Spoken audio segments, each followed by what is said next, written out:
E aí, já tomou seu cafezinho? Vamos falar um pouquinho de videogame?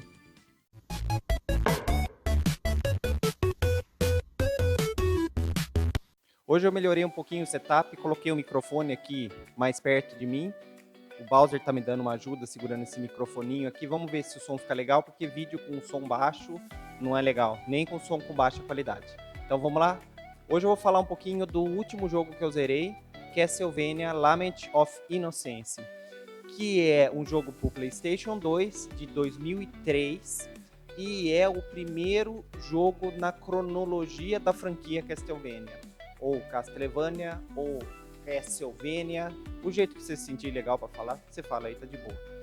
Ele é essa primeira parte da cronologia do universo Castlevania e conta por que começou essa treta com o Drácula e a família Belmont.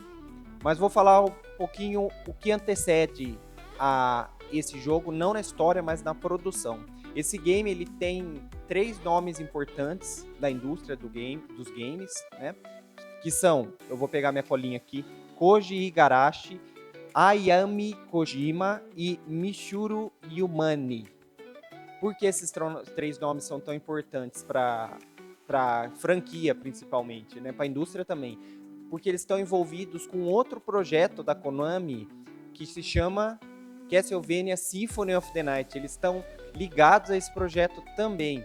O Koji Igarashi, ele foi, se eu não me engano, diretor no projeto e um dos escritores do Symphony. A Ayami Kojima, que por sinal não tem nenhum parentesco com o Kojima, Hideo Kojima, apesar de ter trabalhado na Konami também, é só coincidência. Ela é uma artista conceitual que trabalhou nos 2 projetos com a mesma função. E a Michiru Yamane, que é Yamane, não é Yumane, Yumane, não é Yumane mesmo. É Yamane, que trabalhou na parte musical, nas composições do Symphony e do Lament of Innocence. Por isso a gente vê coincidências de estilos musicais, da pegada musical dos 2 games. Porém, o Symphony ele tem uma pegada mais barroca, com as áreas e pianos. Áreas é um estilo, né? Um tipo de música. Eu não sei se é um tipo ou um estilo, ou se pode ser enquadrado nos 2, mas não importa. E quanto o Lament, ele também tem os pianos e as áreas, e o estilo barroco, e os cravos também, esqueci. Porém, ele traz elementos mais modernos, como sons eletrônicos, batidas meio de dance, sabe? E isso representa cada espaço que você anda dentro do game. Quem jogou o Symphony tá ligado nessa pegada que tem nele, né? Cada espaço, a música tá muito conectada com o espaço e a trilha é excelente. Então por isso que esse jogo é tão marcante e tão importante. Um problema dele, você vai conseguir jogar ele só no PlayStation 2, na versão de PlayStation 2, não só no console, porque ele não teve versões para outros consoles e não teve remakes ou remasters, né? Ele ficou preso lá, apesar de ser um jogo tão importante. Mas a gente sabe que a Konami não dá muito valor a esse patrimônio intelectual que ela tem na mão, né? Que é um patrimônio fantástico, né? Com uma lore, né? Com uma história muito boa. O jogo, ele é um jogo 3D, na pegada hack and slash, né? Na época do God of War, Devil May Cry. Então ele segue mais ou menos aquela estética de hack and slash, assim como a estética de produção de hack and slash, né? Então a movimentação de câmera é similar ao God of War, né? Onde a câmera se movimenta junto com o personagem dentro do game, que dá aquela pegada meio cinematográfica. Ele é o terceiro game da franquia no estilo 3D, você pode chamar isso de estilo 3D, mas modelado em 3D. Porém, eu acho que é o primeiro game 3D da franquia que representa, para mim, que é realmente um Castlevania. Porque os 2 primeiros são de Nintendo 64, se eu posso chamar de 2 primeiros, mas são porque o primeiro é o Castlevania 64, e um outro que chama Legacy of Darkness, que na verdade é uma evolução do primeiro Castlevania 64, produzido para o Nintendo 64. E ele teve algumas melhorias que eu sei, eu nunca joguei ele, né? Os jogos de Nintendo 64 eu só dei uma olhada, mas o que eu assim, nunca joguei de zerar, que eu digo. Mas ele, para mim, ele não reflete muito o que é a franquia, o sentimento da franquia. E isso não é culpa dos desenvolvedores, na minha opinião, mas sim da limitação do console, né, da geração anterior, e também dos desenvolvedores e programadores estarem aprendendo a trabalhar dentro do universo 3D. Aqui esse modelo já está bem completo. Você vê elementos 3D muito bem modelados, você vê cenários bem detalhados, além daquela ideia de low poly, né, polígonos mais planos. A movimentação do personagem não é dura como na geração anterior, ela é bem fluida. Ele ainda tem uns defeitinhos dessa geração, onde o 3D ainda estava evoluindo no PlayStation 2, né, PlayStation 2, Dreamcast, Xbox clássico e GameCube, que são da mesma geração.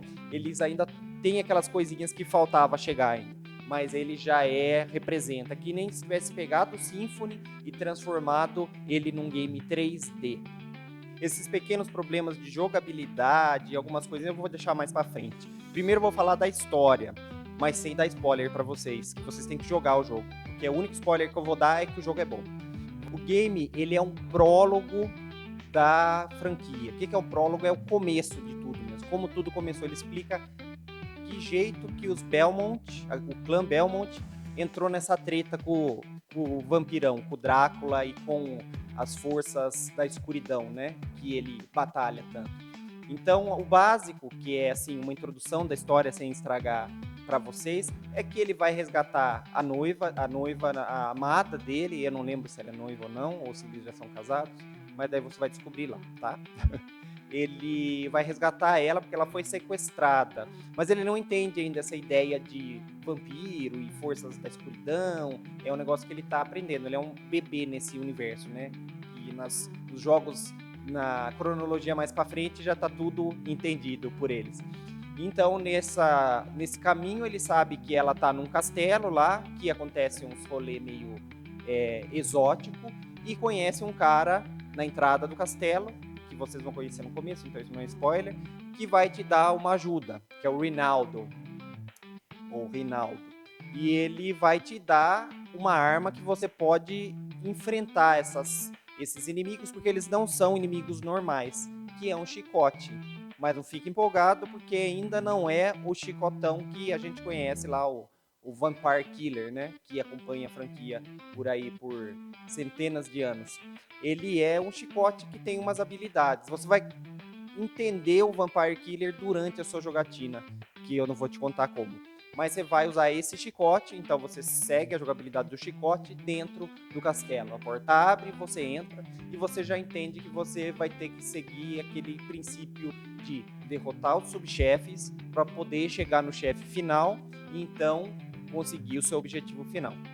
O estilo do game, ele é um game mais escuro, ele não é um game super colorido, super brilhante, mesmo porque o PlayStation 2 ele tem assim uns tons, eu acho, né? A paleta dele é meio escura, né? Mas o PlayStation parece que ele tem essa pegada meio acinzentada, meio escura, né? O que eu percebo quando eu jogo ele, pelo menos, né? É uma paleta meio dark mesmo. E ele segue essa, ele tem um colorido bonito, mas é esse tom que também remete um pouco o que é a ideia, né, de um castelo lá em o jogo passa em 1094, eu esqueci de falar. E o estilo segue, pra mim, é como se pegasse o Symphony of the Night e transformasse ele num game 3D. Não o castelo, a ideia, mas sim como você se sente dentro daquele universo. Você tem elementos da franquia clássicos, como os inimigos, né? A medusa, os esqueletos, os cavaleiros que você tem que derrotar, os inimigos menores, que é aqueles que aparecem, acho que primeiro no Symphony, que eles ficam pulando, né? São uns bichinhos miúdos, assim, que quem jogou o Symphony sabe que eles torram a paciência para quem joga. Eles estão lá também. Então, esses elementos eles trazem de volta, inclusive aquelas cabeças de dinossauro que soltam fogo, só que elas estão soltando outra coisa que não é fogo, mas eles estão lá presentes. Isso é legal, então eles dão muito valor aos elementos da franquia, ou as armas, né, clássicas, né, a cruz, o machado, a faquinha, a água benta, tá tudo lá dentro do game. Eu falo isso como minha percepção de jogador que não conhece a franquia inteira, porque tem vários jogos, mas eu joguei quatro jogos da franquia em 2D, né? Que é o primeiro que eu joguei e zerei, né? Que eu digo.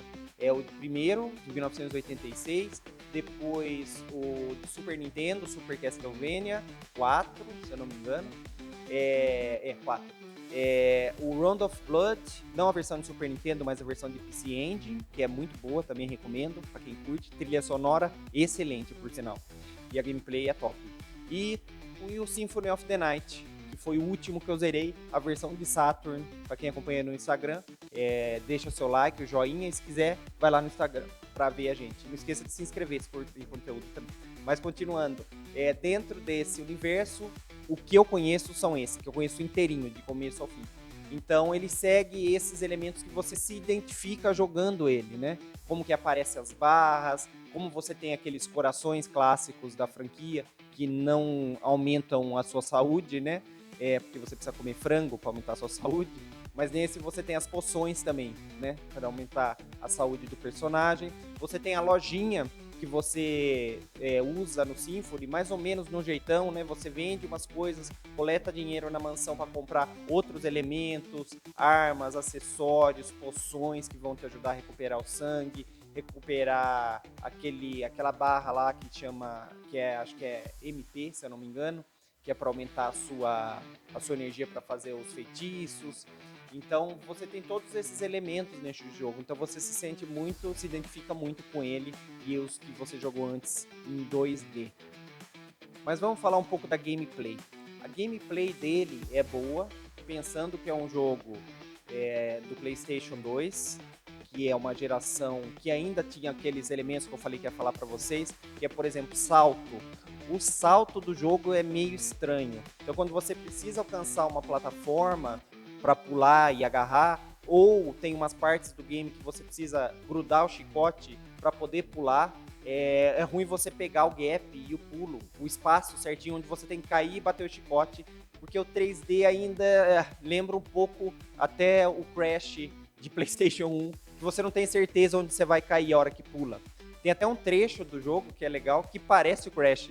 Você tem umas plataformas no escuro, numa sala escura, onde você tem que pular nelas para poder chegar no seu objetivo. E você cai um monte porque você não entende exatamente a dinâmica do pulo. Quanto pular, às vezes você passa, às vezes você cai antes, às vezes você cai do lado.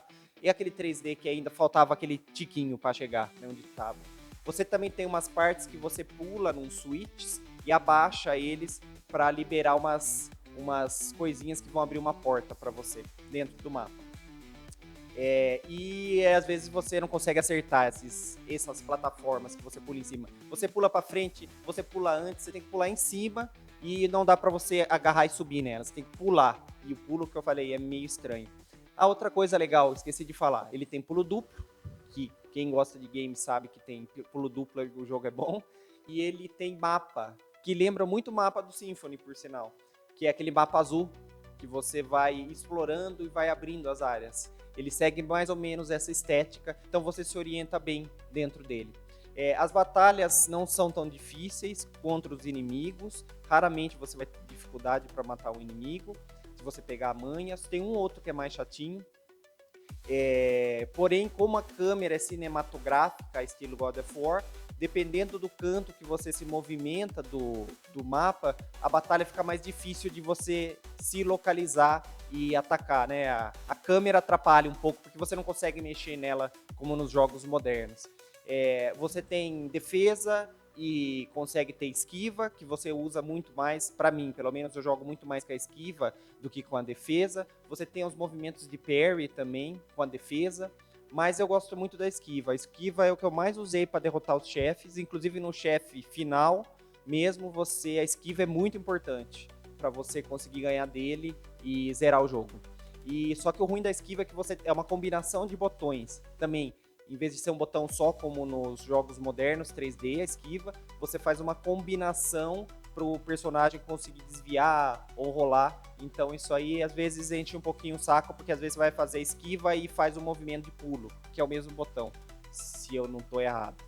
Mas é coisa pequena, é coisa que você se acostuma. Inclusive tem um elemento, que eu esqueci de falar também, que você consegue, você tem um elemento de 2D no jogo. Nessas partes que você agarra para pular para uma outra área, para uma outra plataforma, eles são mais lineares alguns trechos. Tem um trecho, inclusive, que eu acho que, que os programadores, desenvolvedores fizeram propositalmente, que você tem que pular numas plataformas realmente para chegar num ponto do jogo. E daí você vê uma imagem afastada que quase em 2D, horizontal ou vertical, tanto faz, que você vai para a direita e sobe.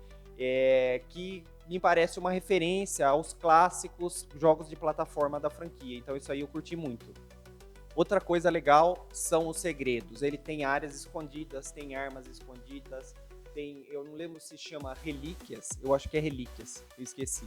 Escondidas também. Eu não achei muito na minha gameplay normal, que eu exploro um pouco, mas não fico doido explorando para baixo, para cima. Eu não achei muita coisa. Então ele é um jogo que você precisa jogar mais de uma vez ou com um guia. Eu joguei sem guia ele, porque dá para jogar ele sem guia de boa. E eu não achei muita coisa. Ele tem alguns puzzles que não são difíceis, por isso que eu falo que dá para jogar sem guia. Que dá para você resolver sem... Não é puzzle extremamente complicado, que você acha uma coisa e não sabe onde que esse negócio você tem que usar naquele mapa enorme. O mapa é meio grande, porque cada inimigo tem um ambiente diferente, cada chefe. Você tem que derrotar todos eles, né? Como eu comentei. E os ambientes são diferentes. E outro defeitinho que também eu lembrei, os ambientes, alguns são meio parecidos, não tem muita, não dentro de cada ambiente, mas dentro do mesmo ambiente, as salas são parecidas. Então, às vezes você entra numa sala e você acha que já entrou nessa sala nesse mesmo local onde está o chefe. Então, isso às vezes é meio chato de você se localizar. Eu não sei se foi ideia dos programadores ou simplesmente uma forma de reaproveitar alguns elementos para o jogo. Eu não sei, porque o PS2 já tem um DVD, né? Já cabe bem mais informação. Mas daí você às vezes fala, nossa, mas parece que eu já vim aqui e é uma outra sala, sabe? Isso acontece em todos os ambientes, em todos os biomas, vamos falar assim, apesar de não ser exatamente um bioma, todos os ambientes, achar salas que são parecidas, né? Os saves são naquelas casinhas que todo mundo conhece do Symphony, que é legal, então você pode salvar em qualquer ponto, contanto que você vá andando até lá para salvar. Então você pode parar a hora que você quiser, o que permite que a jogabilidade seja mais gostosa, em vez de você ficar preso com alguns elementos de save de alguns jogos mais antigos, com save limitado, ou save em momentos muito específicos que você tem que jogar lá para salvar. Concluindo, minha percepção de gameplay: jogo bom, vale a pena, é divertido, derrotar os inimigos é bom, os chefes também, né? Hack and slash é muito gostoso de jogar. Cada chefe tem sua particularidade. Você vai jogando, você vai aprendendo, você vai morrer algumas vezes, mas geralmente as salas de save não tão longe para você voltar naquele chefe e tentar novamente. Então é um jogo para você se divertir, você curtir e você entender, se você é fã da história, fã da franquia ou de algum jogo da franquia, para você entender como começou a treta dos Belmont com o Drácula, com essas forças do mal. Vai ser diversão do começo ao fim, um jogo que você joga sem compromisso, sabe? Nada complicado, que cansa a cabeça. Você só vai jogando, vai pegando seu estilo. Eu joguei praticamente só com a água benta o jogo inteiro. Para mim, eu curti muito jogar com ela. E cada um acha qual é o elemento que curte mais, qual o estilo de gameplay. Ele te dá muita liberdade de jogar. Então vai lá, aproveita, curte bastante e bom café a todos. Até a próxima. Tchau, tchau.